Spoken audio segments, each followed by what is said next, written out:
When we talk about truly terrifying villains in the superhero genre, especially within the Arrowverse, one name stands above the rest: Zoom. No, not Eobard Thawne, not Savitar, not even Godspeed. We're talking about Hunter Zolomon, the dark, demonic speedster cloaked in shadows and driven by a monstrous need to make Barry Allen better, by breaking him completely. In a show packed with speedsters, Zoom didn't just stand out, he shattered the mold. Let's start with the visuals. Zoom's design was nightmare fuel. Unlike the red and yellow of the Reverse-Flash or the gleaming armor of Savitar, Zoom was void black, a walking silhouette with glowing blue eyes and a face devoid of emotion. His suit didn't just say speedster, it screamed predator. That chilling, metallic, rasping voice provided by Tony Todd wasn't just acting. It was calculated psychological warfare. Every time Zoom spoke, it felt like death itself had paused to deliver a message. And every time he ran, the world seemed to tremble. Zoom wasn't a villain you fought. He was a force of nature you survived. But what made him so terrifying wasn't just the suit or the speed. It was the way he hunted Barry. Not to kill him, not to destroy Central City, but to torment him. Zoom wasn't a power-hungry maniac. He was a broken man with a twisted philosophy. Hunter Zolomon believed that pain was the only path to growth. And when he looked at Barry Allen, he saw someone soft, someone hopeful, someone who hadn't yet suffered enough to be great. So he made it his mission to teach Barry the same lessons the world had taught him, with blood, with fear, and with death. Hunter's backstory adds a tragic layer to his evil. On Earth 2, he witnessed his father kill his mother right in front of him. The trauma shattered him. From there, his descent into madness was inevitable. He was bounced around foster homes, experimented on in an asylum, and finally got his speed from a failed particle accelerator explosion. But instead of embracing heroism, he embraced vengeance. He became the monster he always feared.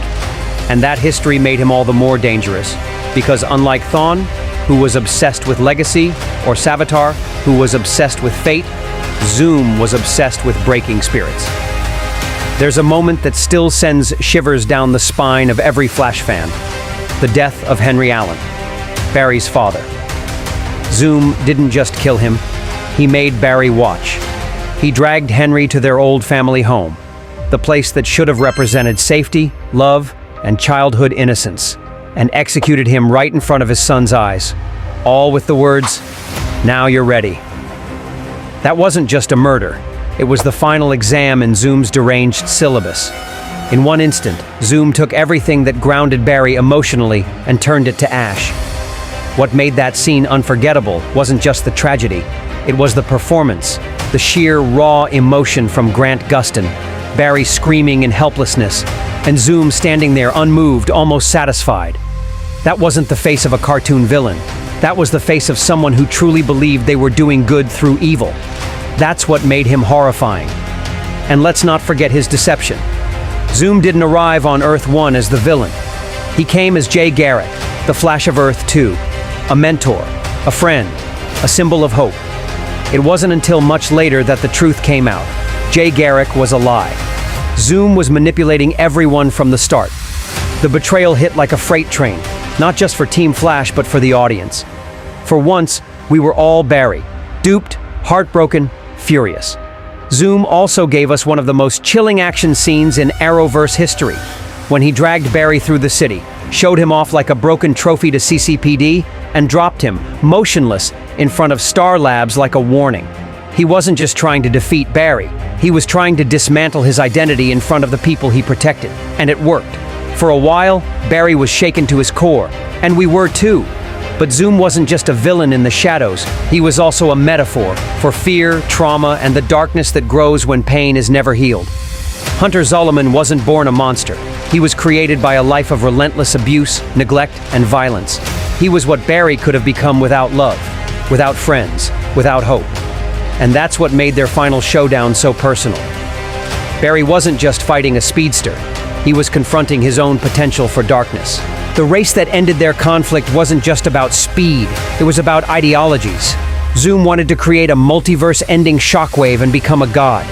Barry wanted to save lives and protect people. The battle between them was intense, emotionally charged and symbolic.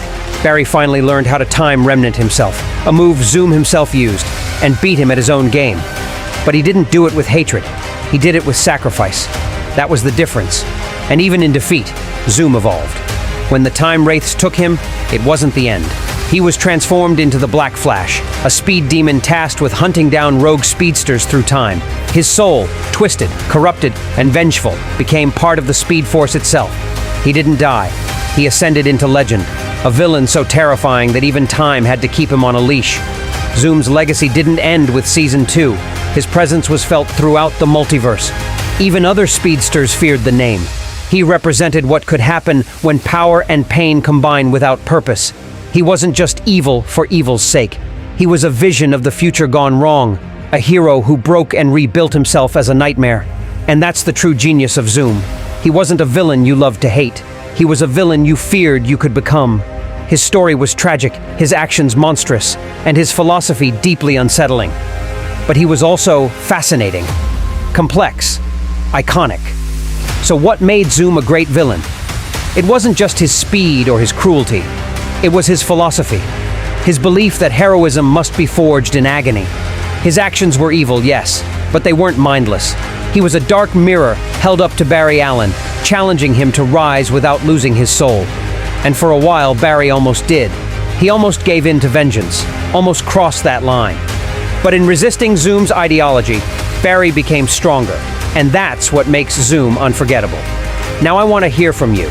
Was Zoom the greatest villain the Flash ever faced? Did anyone else come close? Or do you think another speedster should wear the crown? Let me know your thoughts in the comments, because villains like this don't just haunt our screens. They stay in our heads long after the race is over.